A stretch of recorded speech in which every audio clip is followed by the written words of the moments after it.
Kroz višedecenijsko poznanstvo, saradnju, pa na kraju mogu reći i druženje sa Zdravkom Velimirovićem, stekao sam utisak o jednom izuzetnom čovjeku, intelektualcu, svestrano obrazovanom, sa kojem se moglo razgovarati, čuti i naučiti o mnogo čemu. I zaista on je svojim radom, ne samo na širem planu, nego sad smo u Boki, u Kotoru, ostavio dubok trag sa svojih 5 kratkih filmova i jednim dugometražnim. Zadužio je Kotor za sva vremena, a on je opet, tako je bar govorio u razgovorima čestim, kada je kao gimnazijalac preselio sa porodicom u Kotor, od Kotora dobio ono što Kotor mnogima od nas daje, tu jednu kosmopolitičnost, jedan odraz pogleda na svijet, jednu susretljivost sa ljudima, i to je ono što ga je krasilo do kraja života. Boka je naravno zanimljiva iz mnogih aspekata i čini mi se da je Zdravko pokupio iz te Boke sve ono najljepše i ugradio u svoj život, u svoje iskustvo, na kraju kraja u svoje proizvode, u svoje filmove. Imao sam prilike da sarađujem posebno sa Zdravkom, recimo 2004. godine kao predlagač nagrade za Srpsko pjevačko društvo Jedinstvo iz Kotora, a on je bio na čelu žirija Kulturno-prosvjetne zajednice Srbije, koja je te godine i dodijelila Jedinstvu izuzetnu Vukovu nagradu. Sarađivali smo i u drugim poslovima, onako koliko sam mogao, savjetovao, pomogao, kada je radio taj, rekao bih, historijski film o kako sačuvati Kotor i obnoviti ga poslije zemljotresa, i to je nešto što je ušlo svakako u anale ovoga grada. Imao je Zdravko dosta ideja, osim svojih filmova i radu na platnu, ostavio je bogat fundus fotografija iz cijele Crne Gore,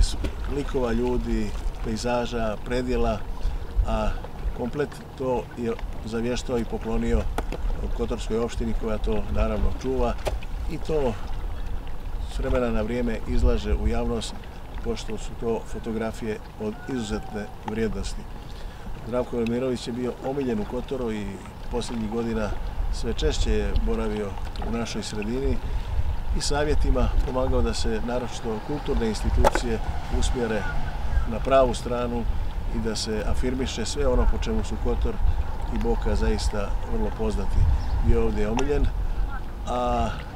mislim da je samo nastavio tradiciju svojih divnih roditelja, Luke i Zagorke, istaknutih prosvjetnih radnika koji su Kotoru ostavili dubok trag na mnoge generacije, pa i na moju, čiji sam bio đak. I takav Zdravko Velimirović živi, a vjerujem da će živjeti dugo, dugo i poslije svih nas. U toku te dugogodišnje, višedecenijske saradnje sa Zdravkom, a i sa Rankom Velimirović, bilo je prilika kada sam ja bio taj koji je postavljao proditelja, a on iz druge strane kamere. Pa se tako sjećam kada je Zdravko za dokumentarni film o onoj strašnoj tragediji na Cetinju, krvnoj osveti, dobio je jedno visoko priznanje i ja u želji da budem ekskluzivan i da ga pronađem ga, ali u Montrealu, u Kanadi. I zbog vremenske razlike, emisija koju sam ja spremao nije se uklapala i sa, naravno, vrijeme odmora u Montrealu, u Kanadi, ali je Zdravko ovako profesionalno prihvatio da mi bude sagovornik i tako smo na tim hiljadama kilometara daleko i uz opterećenje telefona, naravno, redakcije, obavili taj razgovor, ali je to bio jedini u tadašnjoj Jugoslaviji koji je uspio da dobije iz prve ruke izjavu autora Zdravka Velimirovića za nagradu na tom značajnom festivalu dokumentarnog filma. Kažemo, jednom izuzetnom događaju, posebno u Crnoj Gori, je praćen o krvnoj osveti. A Ranka je naravno i poslije Zdravkovog upokojenja nastavila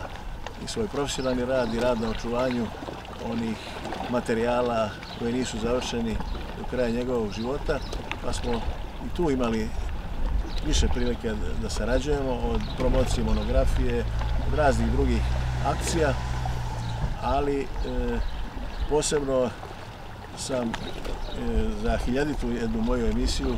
Razgovori nedeljom, koju sam radio na Radio Kotoru, da imam za tu 1000. emisiju nekog posebno interesantnog gosta. I sad trebalo je to klopiti kako ili do Beograda ili potrefilo se da je Ranka bila tih dana ovdje i napravili smo taj razgovor koji je za mene izuzetno važan, a opet je Ranka tu predstavljena i kao autor i kao saradnik, kao supruga Zdravka Velimirovića i imali smo ovako dosta zanimljiv razgovor koji je čak i više puta repriziran. Isto tako, osim njihovog istorijskog, bi rekao, puta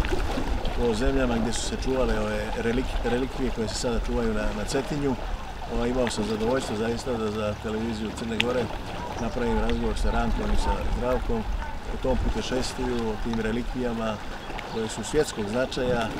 i koje su pobudile i danas pobuđuju veliko interesovanje i čuvaju se na Cetinju, uglavnom u Cetinskom manastiru, a ikona Filermosa je u muzeju. Dakle, iz mog ugla, dakle, i posla i druženja svakako ima dosta tih prijatnih uspomena i materijala koji su, po srećom, ostali sačuvani i u arhivama radio i televizijskih stanica.